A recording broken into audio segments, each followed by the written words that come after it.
19ஆம் நூற்றாண்டில் சமூக சமய சீர்திருத்த இயக்கங்கள் பிரம்ம சமாஜம், பிரார்த்தனை சமாஜம், அலிகார் இயக்கம் போன்ற சீர்திருத்த இயக்கங்கள் ஒரு வகை, ஆரிய சமாஜம், ராமகிருஷ்ண மிஷன், தியோபந்த் இயக்கம் போன்ற சமய புத்துணர்ச்சி மீட்டெடுப்பு இயக்கங்கள் மற்றொரு வகை. புனேயில் ஜோதிபா பூலே, கேரளாவில் நாராயணகுரு, ஐயங்காளி, தமிழகத்தில் ராமலிங்க அடிகள், வைகுண்ட சுவாமிகள், அயோத்திதாசர். இப்போ வங்காளத்தில் நடந்த சீர்திருத்த இயக்கம். ராஜாராம் மோகன் ராய் பிரம்ம சமாஜம் கொண்டு வந்திருப்பாரு. இவர் 1772 1833 வரைக்கும் இருக்காரு. வங்காள மொழியில் புலமை பெற்றிருந்ததோடு சமஸ்கிருதம், அரபி, பாரசீகம், ஆங்கிலம் இதெல்லாமே இவருக்கு தெரியும். இவர் ஒரு கடவுள் கோட்பாடு, உருவ வழிபாடு எதிர்ப்பு இந்த கருத்துக்கள் எல்லாம் தாக்கத்தை இதை தான் ஃபாலோ பண்ண சொல்லியிருப்பாரு. இந்துக்களின் மறைநூல்கள் அனைத்தும் ஒரு கடவுள் கோட்பாடு அல்லது ஒரு கடவுளை வணங்குவதை உபதேசிப்பதாக கூறினார். சமூகத்தில் நபி வரும் உடற்கட்டை ஏறுதல், குழந்தை திருமணம், பலதார மனம் போன்ற மரபு சார்ந்த பழக்கங்கள் குறித்து பெரிதும் கவலை கொண்ட அவர் அவற்றிற்கு எதிராக சட்டங்கள் ஏற்றும்படி ஆங்கில அரசாங்கத்திற்கு விண்ணப்பித்தார். விதவை பெண்கள் மறுமணம் செய்து கொள்ள உரிமையுடையவர்கள் எனும் கருத்தை முன்வைத்தார். கல்கத்தாவோட இடிகாடுகளுக்கு சென்று அவங்களோட உறவினர்கிட்ட இதெல்லாம் கைவிட்டுருங்கன்னு கேட்பார். அதுக்கப்புறம் 1829 தலைமை ஆளுநர் வில்லியம் பெண்டிங் சதி என்னும் உடன்கட்டை ஏறும் பழக்கத்தை ஒழித்து சட்டம் இயற்றதில் ராஜாராம் மோகன் ராய் முக்கிய பங்கு வகித்தார். பெண்களுக்கு கல்வி வழங்கப்பட வேண்டும் எனும் கருத்தை வலுவாக முன்வைத்தார். பள்ளிகளிலும் கல்லூரிகளிலும் ஆங்கில கல்வியும் மேலைநாட்டு அறிவியலும் அறிமுகம் செய்யப்படுவதை முழுமையாக ஆதரித்தார். எல்லையற்ற ஆதி அந்தமில்லாத தெய்வீகமான பிரம்மம் குறித்த செய்திகளை பேசுகையில் தனது அன்றாட வாழ்வில் தம்மை சுற்றி தான் பார்க்கும் இந்து மத உபநிடதங்களின் போதனைகளிலிருந்து முரண்பட்டிருப்பதை அவர் உணர்ந்தார். ராஜாராம் மோகன் ராய் 1828 பிரம்ம சமாஜத்தை நிறுவி ஆகஸ்ட் 20 கல்கத்தாவில் ஒரு கோயிலை கொண்டு வந்தார். அதில் எந்த மதத்தையும் பற்றி ஏளனமாகவோ அவமானமாகவோ பேசக்கூடாது. அங்கே மறைமுகமாக எதையுமே குறிப்பில்லை. உருவ வழிபாட்டை தவிர்த்ததோடு பொருளற்ற சமய சடங்குகளையும் சம்பிரதாயங்களையும் அதை எதிர்த்தது. கற்றறிந்த மேதைகள், கல்வியறிவு பெற்ற வங்காளிகள் என்ற அளவில் மட்டும்தான் இது எல்லாமே பரவி இருந்துச்சு.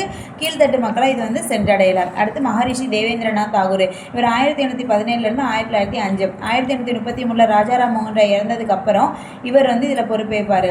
இதில் பிரம்ம சமாஜத்தில் இவர் யாருன்னா ராஜாராம் மோகன் ராயோட அப்பா. இவர் 4 விதமான நம்பிக்கைகள் சொல்வார்.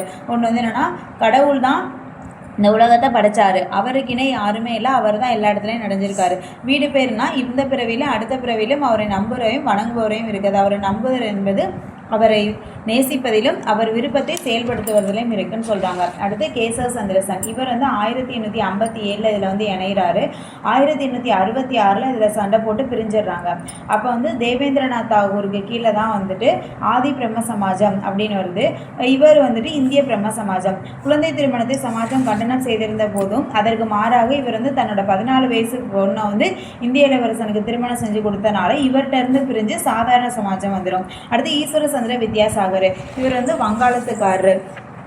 இவர் இப்போ ராஜாராம் மோகன் ராய் எல்லாருமே மேலை நாட்டு கருத்துக்களை ஃபாலோ பண்ணணும்னு சொல்லல. இவர் நம்மளோட மறைநூல்கள்லையுமே எல்லாமே இருக்குது அப்படின்னு சொல்லி இந்த மறைநூல்களை முற்போக்கானவேன்னு வாதிட்டு இருப்பார். விதவை மறுமணத்தை தடை செய்வது நம்மளோடதுல அது இருக்குது, அது மாதிரிலாம் சொல்லியிருப்பார். இவர் தான் நவீன வங்காள உரைநடையின் முன்னோடி. இவரோட முயற்சியால் தான் 1856 விதவை மறுமண சீர்திருத்த சட்டம் வரும்.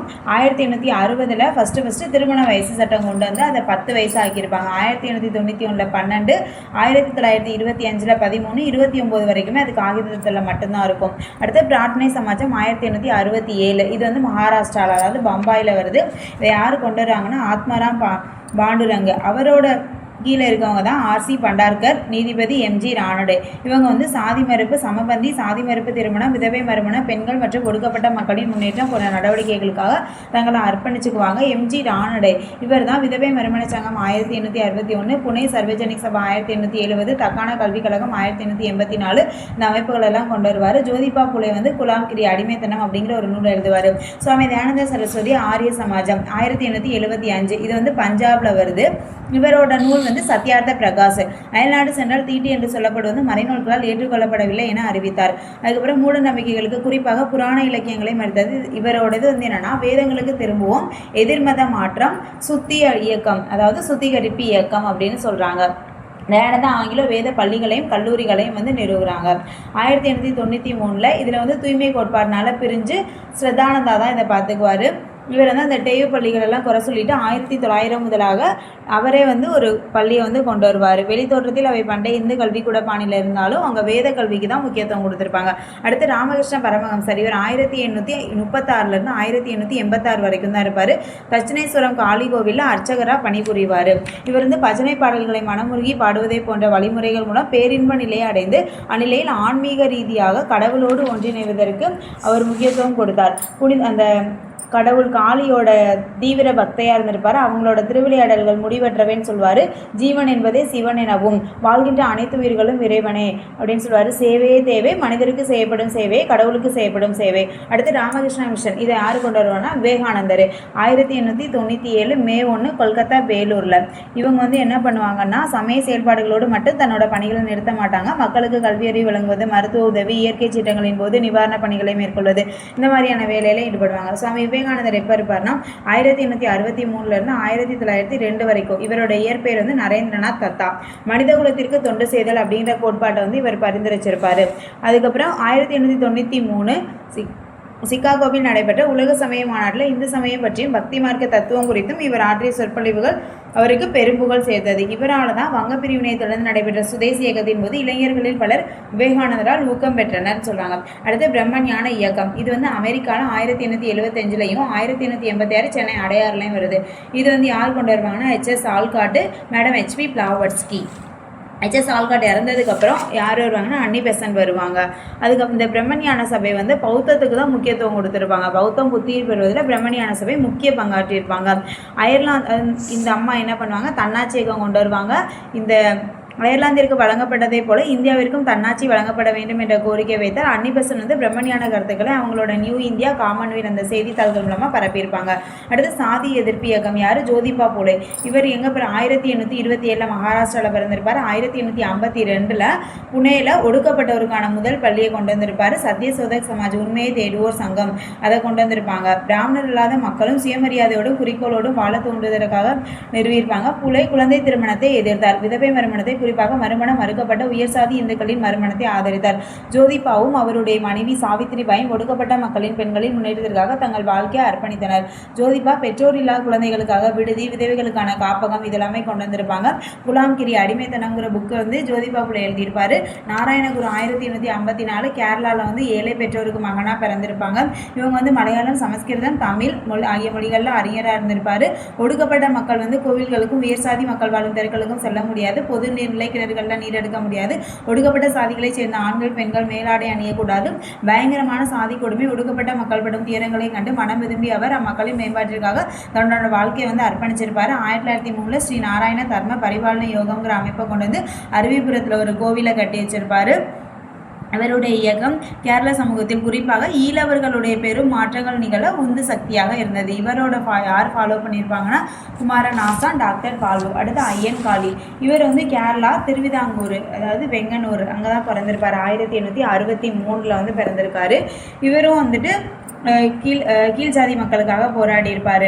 அந்த கீழ் ஜாதி மக்கள் வந்து மேல் ஜாதி மக்கள் இருக்கிற தெருவுலலாம் போகக்கூடாதுன்னு சொன்னப்போ சவால் வீடும் வகையில் காளைகள் கூட்டப்பட்ட வண்டியில் வேறு போயிருப்பார். 1907 சாது ஜன பரிபாலன சங்கம், ஏழை மக்கள் பாதுகாப்பு சங்கம் வந்து கொண்டு வந்திருப்பாங்க. புலையர் சமூக மக்களின் கல்விக்காக இவ்வமைப்பு இயக்கம் நடத்தி நிதி திரட்டியது. அடுத்து இஸ்லாமிய சீர்திருத்த இயக்கம், சார் சையத் அகமது கான்.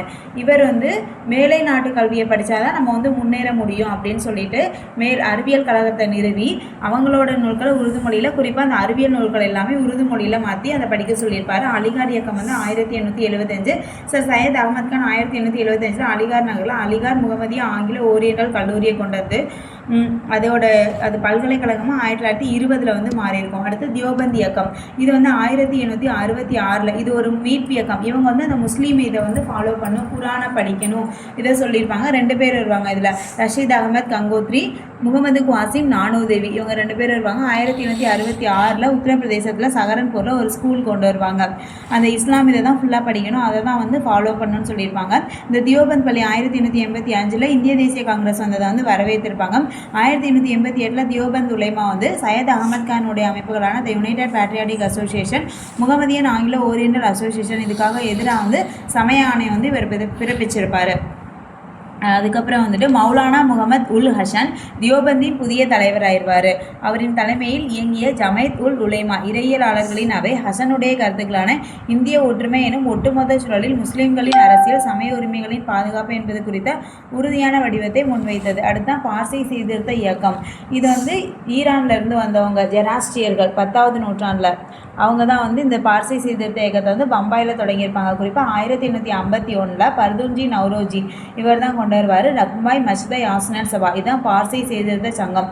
இவங்களோட இது என்னன்னா ராஸ் கோப்தார் உண்மை விளம்பி தான் தாரக மந்திரமாக இருக்கும். குழந்தை திருமணம் சோதிடத்தை பயன்படுத்தல் ஆகிய இரண்டையும் எதிர்த்தார். பம்பாய் பார்சி சமூகத்தைச் சேர்ந்த பெரம்ஜி மல்பாரி என்பார் குழந்தை திருமண பழக்கத்திற்கு எதிரான சட்டம் இயற்றப்பட வேண்டும் என்ற இயக்கம் நடத்தினார்.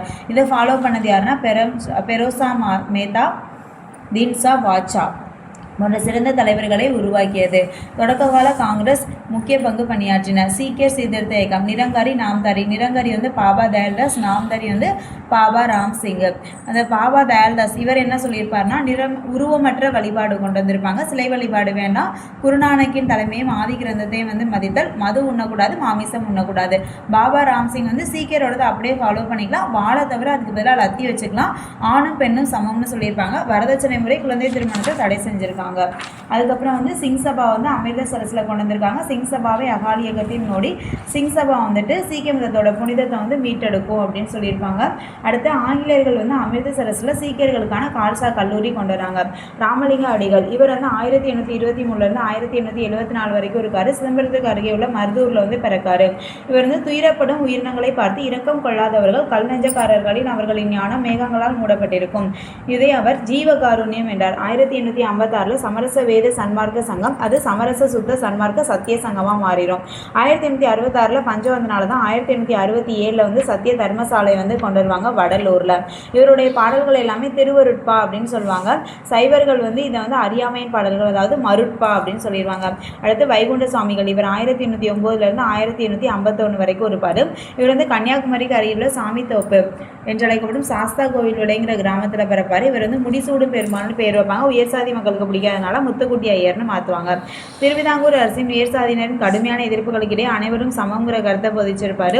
இவர் வந்து திருவிதாங்கூரோட வந்து கருப்பு பிசாசு ஆட்சி, வெள்ளையர்களோட வெள்ளை பிசாசு ஆட்சி அப்படின்னு சொல்லுவாங்க. திருச்செந்தூர் கோயிலுக்கு போய் அங்கே தான் வந்து இவர் வந்து வைகுண்டர்னு பேர் மாற்றிக்குவார். 1833 வந்துட்டு சாதி வேற்றுமைகளை ஒழிப்பதற்காக சமூக ஒருங்கிணைப்புக்காக சாமி தோப்பில் ஒரு தியானம் செஞ்சு அது மூலமாக இவர் துறவி ஆயிடுவார். அநாகரிகமான பழக்கம், அந்த விலங்குகளை வழிபடுறது அதெல்லாம் வந்து செய்யாதீங்கன்னு சொல்லுவார். அதுக்கப்புறம் இவர் வந்து ஐயாவளி அப்படின்னு சொல்லுவாங்க. இவரோட பாடல்கள் எல்லாத்தையும் தொகுத்து ஆயிலத்திரட்டு நூலாக வெளியிடுவாங்க. அயோத்திதாசர் வந்து 1845 1914 வரைக்கும் இருப்பார். இவர் தான் வந்து சித்த மருத்துவர், பத்திரிகையாளர், சமூக அரசியல் செயல்பாட்டாளர். சென்னையில் தான் இவர் பிறந்திருப்பார். தமிழ், ஆங்கிலம், சமஸ்கிருதம், பாலி எல்லாமே இவருக்கு தெரியும். தமிழகத்தில் ஒடுக்கப்பட்டோருக்கான பல பள்ளிகள் உருவாக்கப்படுவதற்கு உந்து சக்தியாக இருந்திருப்பார். கோவில் நுழைவு ஆதரவாக குரல் எழுப்புவதற்காக தான் அந்த அத்வைதானந்த சபா வந்து கொண்டு வருவாங்க. 1882 அயோத்திதாசர், ஜான் திரவியம் இவங்க 2 பேர் சேர்ந்து திராவிடர் கழகம் கொண்டு வருவாங்க. 1885 திராவிட பாண்டியன் இதழ். அதுக்கப்புறம் வந்துட்டு திராவிட மகாஜன சபை கொண்டு வராங்க 1891. 1882 திராவிடர் கழகம், 1885 திராவிட பாண்டியன் இதழ், 1891 திராவிட மகாஜன சபை. இதுக்கான மாநாடு ஃபஸ்ட்டு நீலகிரியில் நடக்கு.